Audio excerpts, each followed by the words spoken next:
Maka setelah datang juru selamat itu mati di atas kayu salib jadi korban, maka saya katakan tadi murid-murid Tuhan Yesus itu tidak melakukan pemotongan domba korban lagi gitu.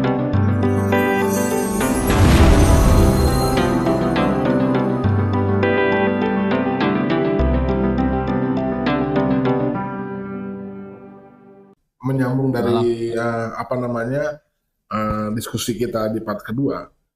Kemarin kita sudah bertanya tentang terminologi kata domba korban, lalu bagaimana, siapa dan kapan penyembelihan domba itu dilakukan. Sekarang adalah timbul lagi pertanyaan baru yang masih menyangkut tentang tema domba korban ini. Kenapa itu tidak lagi dilakukan di masa jemaat sekarang? Itu nomor satu. Terminologi tentang kata pengorbanan Allah, di mana Allah menjadi manusia dan menanggung hukuman dosa seisi dunia. Sepertinya ini bertolak belakang dengan akal sehat pada umumnya, Pak. Karena kenapa? Karena yang bersalah kan manusia. Kan gitu.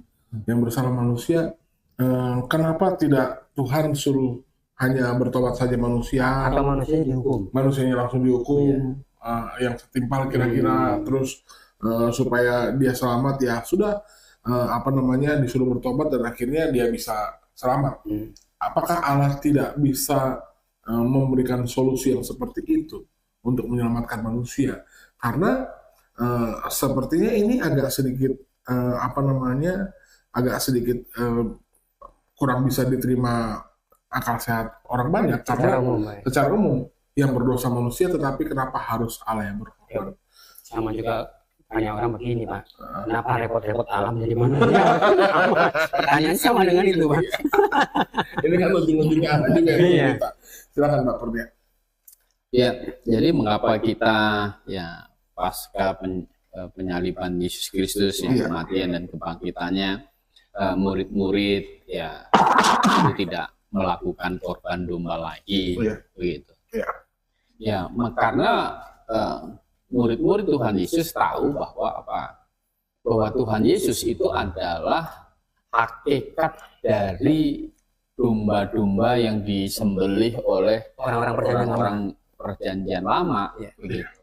Jadi hakikatnya adalah Yesus Kristus itu sendiri. Mereka mengerti itu. Jadi setelah Yesus mati, dikubur dan bangkit, orang murid-murid yang percaya kepada Yesus Kristus, walaupun mereka orang Yahudi, mereka tidak melakukan persembahan pengorbanan domba lagi, gitu. Jadi karena Yesus itu penggenapan dari korban-korban itu. Kalau kita membaca Injil Yohanes pasal 1 ayat 29. Pada keesokan harinya Yohanes melihat Yesus datang kepadanya dan ia berkata, "Lihatlah anak domba Allah yang menghapus dosa dunia." Lihatlah anak domba Allah yang menghapus dosa dunia. Jadi di perjanjian lama itu kalau berdosa, potong domba, itu namanya bikin persembahan korban domba.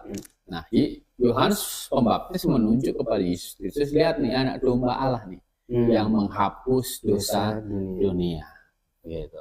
Jadi bagaimana cara menghapusnya? Menghapusnya adalah Yesus Kristus itu menjadi korban bagi dosa manusia itu. Jadi dijatuhin hukuman, menggantikan hukuman yang harus ditanggung oleh manusia. Jadi Yesus Kristus itu seringkali memberitakan bahwa dia akan menderita. Kalau kita baca misalnya di Matius pasal 16 ayat 21. Sejak waktu itu Yesus mulai menyatakan kepada murid-muridnya bahwa ia harus pergi ke Yerusalem dan menanggung banyak penderitaan dari pihak tua-tua, imam-imam kepala dan ahli Taurat, lalu dibunuh dan dibangkitkan pada hari ketiga. Jadi Yesus Kristus sudah memberitahukan bagaimana dia harus menderita, dan ini beberapa kali nih lembaga Alkitab kita ini memberitahukan, ini judul pemberitahuan pertama tentang penderitaan Yesus. Jadi ulang-ulang Yesus memberitakan bagaimana dia akan menderita. Kemudian di Matius pasal 17-nya ayat 12. Dan aku berkata kepadamu, Elia sudah datang, tetapi orang tidak mengenal dia dan memperlakukan yang menurut kehendak mereka. Ini maksudnya Yohanes Pembaptis ya. Demikian juga anak manusia akan menderita oleh mereka. Jadi anak manusia akan menderita. Jadi Yohanes Pembaptis berkata bahwa lihatlah ini anak domba Allah yang akan menghapus dosa dunia. Jadi cara menyelesaikan menghapus dosa dunia itu bagaimana? Yaitu Yesus Kristus akan mati, dikubur dan bangkit. Dia akan dibunuh sebenarnya menjadi korban dosa untuk seisi dunia. Gitu. Jadi dari manusia pertama Adam sampai dosa manusia terakhir, itu sebenarnya hukuman atas dosa manusia itu diselesaikan oleh Yesus Kristus. Ya. Maka kalau ditanya tadi, kok kenapa nggak cukup Manusia saja bertobat. Manusia saja sudah bertobat. Ya, karena yang berdosa kan manusia. Kan yang berdosa manusia gitu kan. Iya. Nggak usah ada yang dihukum, ya juga manusia aja. Kan gitu. Nah sekarang persoalannya adalah berhenti berbuat dosa. Kalau misalnya berhenti berbuat dosa, bertobat, berhenti, nggak dosa lagi gitu kan. Itu kan tidak menyelesaikan dosa yang sudah dibuat. Oh, Gitu. tetap masih ada dosa. Karena penyelesaian dosa kan dosa itu dijatuhin hukuman. Oke. Maka kalau tidak ada Allah mengirim juru selamat untuk menjadi penerima hukuman dosa manusia, konsekuensinya adalah manusia sendiri akan menerima hukuman atas dosanya. Dan di mana itu? Ya di neraka. Jadi harus masuk neraka. Harus masuk neraka. Berapapun besar banyaknya dosa. Betul. Karena kan bandingannya adalah surga itu adalah tempat yang maha kudus. Oh, jadi memang tidak ada jalan lain selain manusia itu harus dihukum sebenarnya. Betul. Gitu. Jadi makanya kalau nggak mau lewat pengorbanan Yesus Kristus, nggak mau menerima penyelamatan yang dilakukan oleh Yesus Kristus, ya konsekuensinya adalah manusia itu akan menyelesaikan sendiri. Otomatis Dihukum. Jadi dihukum itu bukan karena dia dosanya banyak, tetapi ada dosa saja dia harus dihukum. Cukup satu dosa orang masuk neraka sah. Cukup satu dosa. Gitu. Karena dosa itu bisa selesai dihukum. Nah kalau kamu punya satu dosa ya dihukum di neraka ya selama-lamanya. Gitu. Hukum kan neraka itu kan secara waktunya kan selama-lamanya. Ya, tidak ada jedahnya, tidak ada pembebasan di situ, ya tidak bisa keluar lagi. Gitu. Kenapa? Karena di surga tadi saya katakan itu tempat yang maha kudus, tidak boleh ada satu titik pun dosa masuk ke sana. Jadi penyelesaiannya ya dihukum. Karena neraka itu kekal, maka yang sudah masuk neraka tidak bisa keluar lagi. Solusinya adalah ya di dunia ini Allah sudah mengirimkan juru selamat, Yesus Kristus sudah datang, dia menderita untuk dibunuh, ya menjadi penanggung hukuman dosa manusia. Ya, kalau tidak terima ya berarti tanggung sendirilah. Artinya sebenarnya manusia tidak punya kesanggupan untuk menerima hukuman dari Allah. Tidak ada.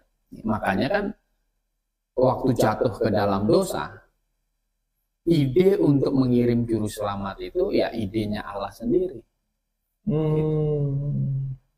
Ya, ide Allah sendiri yang mengirim juru selamat untuk menanggung, untuk menyelamatkan manusia dari dosa. Jadi boleh dong Pak dikatakan bahwa setelah manusia jatuh ke dalam dosa, ya, kan upah dosa adalah maut. Berarti kan ini manusia harus dihukum. Kan? Ya. Nah, justru dengan janji Allah yang akan kirim juru selamat untuk menerima hukuman atas dosa manusia ini justru boleh nggak dikatakan bahwa itulah bukti Allah yang maha kasih. Betul. Itulah makanya Adam waktu jatuh ke dalam dosa, Adam bisa selamat itu karena ya dia percaya kepada Injil itu. Injil kabar baik kan. Ya, kabar baiknya apa? Dosa Adam itu ditanggung oleh juru selamat yang akan datang. Begitu. Maka setelah datang juru selamat itu mati di atas kayu salib, jadi korban, maka saya katakan tadi murid-murid Tuhan Yesus itu tidak melakukan pemotongan domba korban lagi, gitu. Nah, seandainya hari ini masih ada orang memotong-motong domba sebagai domba korban, ini boleh nggak dikatakan bahwa mereka itu sedang menolak Yesus atau bukan? Bisa dikatakan begitu. Iya. Karena kan saat ini pun juga Yudaisme masih melakukan itu, Pak. Iya. Jadi mereka nggak percaya, bagi mereka Yesus, bagi orang Yahudi, Yesus bukan Mesias. Secara bangsa, Pak, ya, tapi. Secara bangsa mereka begitu. Maka Rasul Paulus memberi jelas di dalam Ibrani pasal 10 ayat 1. Di dalam hukum Taurat hanya terdapat bayangan saja dan dari keselamatan yang akan datang. Jadi bayangan. Terus Dan bukan hakikat dari keselamatan itu sendiri. Karena itu dengan korban yang sama yang setiap tahun terus-menerus dipersembahkan, hukum Taurat tidak mungkin menyempurnakan mereka yang datang mengambil bagian di dalamnya. Iya, jadi di dalam hukum Taurat, jadi termasuk binatang-binatang, domba-domba korban itu yang disembelih segala macam. Upacara-upacara simboliknya, Pak, ya. Termasuk berpuasa segala itu bayangan dari keselamatan yang akan datang, bukan hakikat dari keselamatan itu sendiri. Jadi dan Rasul Paulus juga berkata di Kolose pasal 2 ayat 16 dan 17. Karena itu janganlah kamu biarkan orang menghukum kamu mengenai makanan, betul? Gitu. Ya. Mengenai makanan atau mengenai hari raya, bulan baru ataupun hari Sabat.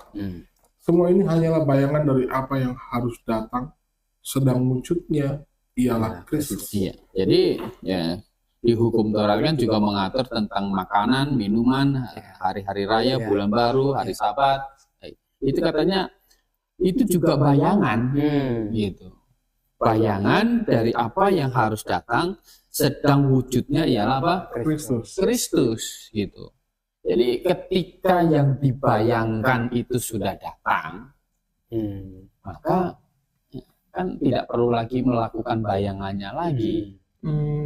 Jadi kita menerima hakikatnya tadi, Pak, ya. Jadi maka murid-murid tidak melakukan persembahan korban lagi sejak Yesus disalib, mati, bangkit. Jadi murid-murid ya, hanya melakukan upacara yang Tuhan perintahkan untuk mengingat peristiwa penyaliban yang sudah terjadi. Oh, ada loh, Pak, ya. Ada upacara perintahkan. Ya, jadi perjamuan Tuhan. Jadi Tuhan Yesus sebelum dia disalibkan melakukan makan malam terakhir dengan murid-muridnya, ambil roti, dipecah-pecahkanlah, inilah tubuhku.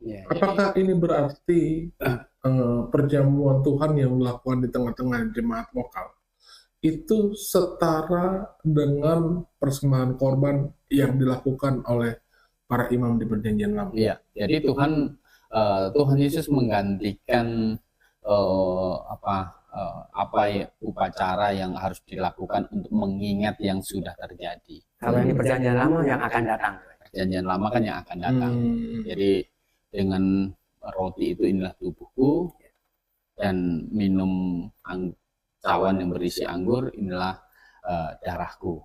Jadi mengingat bahwa bagaimana tubuh Tuhan Yesus dan darah Tuhan Yesus ketika disalibkan, tubuhnya dihancurkan dan darahnya tercurah. Boleh nggak dikatakan berarti sentral keselamatan itu ada di dalam Yesus Kristus? Iya. Dari Perjanjian Lama sampai nanti manusia terakhir, itu selamat ya hanya lewat Yesus Kristus, begitu. Jadi orang-orang Perjanjian Lama percaya dengan juru selamat yang akan datang, bukti itu dia menyembelih domba korban. Nah, kalau yang sekarang percaya dengan juru selamat yang sudah datang, betul. Yang sudah disalibkan. Betul. Jadi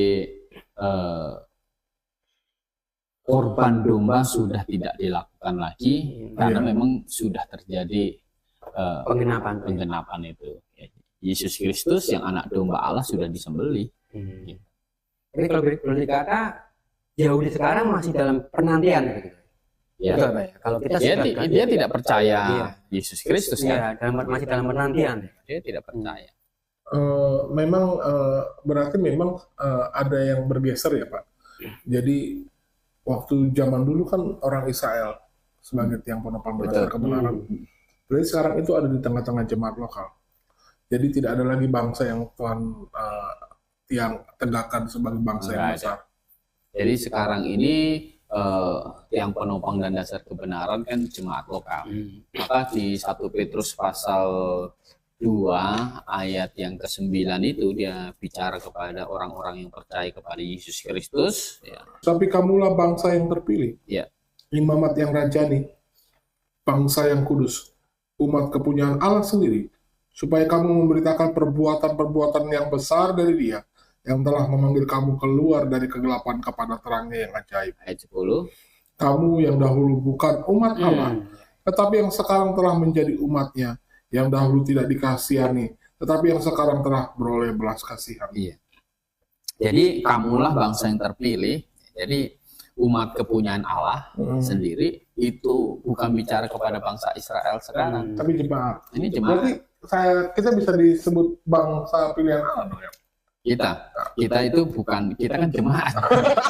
Tapi ini katanya bangsa Pak. Maksudnya bangsa itu menggantikan Posisi Israel. Jadi itu lawannya kan. Jadi kalau orang Israel kan bilang kita ini umat Allah, kan begitu.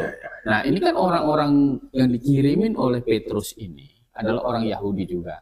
Sekarang kamu bukan bangsa Israel lagi, ini kamu ini. Gitu. Sudah pribadi lepas pribadi, Pak. Pribadi lepas pribadi. Berarti Jemaat. kalau itu bergeser, apakah perhatian Allah juga? Artinya sekarang yang tadinya ke orang Israel, artinya perhatian mata Allah memang benar-benar tertuju kepada jemaat. Ya, kepada jemaat. Karena jemaat itu dikatakan sebagai tubuhnya, tubuh Kristus. Kristus adalah kepala dari jemaat. Begitu. Untuk hari ini sampai dengan nanti pengangkatan nanti, tiang penopang dan dasar kebenaran itu adalah jemaat. Gitu. Maka di 1 Timotius pasal 3 itu Paulus berkata di ayat 15 itu. Jadi jika aku terlambat, sudahlah engkau tahu bagaimana orang harus hidup sebagai keluarga Allah, yakni jemaat dari Allah yang hidup, tiang penopang dan dasar kebenaran. Ya, jadi jemaat dari Allah yang hidup, tiang penopang dan dasar kebenaran. Jadi Israel sebagai tiang penopang dan dasar kebenaran Di masa lalu itu ditangguhkan dulu. Depending dulu ya, Depending Pak. dulu. Karena Jadi penolakan mereka. karena penolakan mereka, jadi jemaat itu, staf jemaat itu dari tampilnya Yohanes sampai nanti dengan pengangkatan nanti, ya, itu masa jemaat. Ini jemaat yang penopang dan dasar kebenaran. Nanti pengangkatan itu ya udah kembali Tuhan perhatiannya kepada bangsa Israel lagi. Jadi selama jemaat ini ada, maka tata cara ibadah simbolik bangsa Israel sudah stop. Ya. Maka termasuk tadi di Kolose tadi masalah hari Sabat, masalah makanan, masalah puasa. Stop. Gitu. Di jemaat tidak ada lagi ya, pengaturan seperti itu. Gitu. Jadi kita tidak bikin korban. Kalau bicara domba korban, kita kalau berdosa, ya kan, kalau berdosa kita tidak bawa domba disembelih, begitu, bukan lagi. Karena di dalam gereja juga sudah tidak ada imam.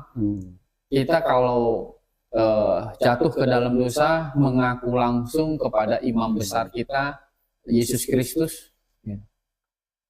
Kita langsung berdoa, mengaku salah. Tidak perlu perantaraan hamba Tuhan lagi. Tidak perlu. Kenapa tidak perlu korban lagi? Karena dosa kita yang jatuh itu sudah dihukumkan pada diri Tuhan Yesus. Sudah include semuanya. Sudah include semuanya. Jadi ketika kita bertobat dan percaya kepada Tuhan Yesus, kita itu percaya bahwa Yesus itu menanggung bukan sebagian dosa kita, tetapi menanggung semua dosa kita. Berarti kalau misal, ini kan kita kan hidup, kita tidak tahu kapan manusia bisa mati ya Pak. Kapan saja bisa. Betul. Saya orang percaya. Oke, saya imani itu. Tapi di ujung hidup saya, saya berdosa dan tidak sempat minta ampun. Apakah saya selamat? Selamat, karena hukuman dari dosa itu sebenarnya Yang belum sudah sempat minta ampun itu. yang sebelum sempat minta ampun itu sudah ikut ditanggung Tuhan Yesus. Kita mengaku dosa, minta ampun supaya kita itu bukan supaya kita nanti nggak masuk neraka, bukan. Tetapi kita ini orang yang sudah bertobat percaya Yesus Kristus, ya kan? Kita kalau jatuh ke dalam dosa, mengaku salah, minta ampun kepada Tuhan, supaya apa? Supaya kita ini tidak dihukum Tuhan di bumi ini. Gitu. Jadi pendisiplinan Tuhan bagi kita itu adalah di bumi ini. Gitu. Jadi mengapa perlu mengaku salah? Supaya kita tidak dihukum. Tapi hukuman kita adalah disiplin di bumi ini. Kalau begitu enak dong, Pak. Kalau begitu enak dong. Kalau gitu orang yang sudah bertobat percaya Yesus, saya nanya berbuat dosa dong. Ya kan mau dihukum di bumi. Gimana? Kan dihukum di bumi. Daud kan dia melakukan dosa, ya kan, dia berzina dengan Batseba. Iya. Dihukum Tuhan kan. Iya. Kira-kira tanya Daud, Mau berdosa lagi? kan nggak mungkin, gitu. Jadi tetap ada disiplin Tuhan. Ada disiplin kan. Bagaimana Daud melakukan kesalahan itu dan bagaimana Tuhan akhirnya menghukum dia? Gitu. Itu tidak ada di dalam benak Daud itu untuk akhirnya akan mengulang dosa yang sama seperti yang dia lakukan dengan mengambil Batseba itu.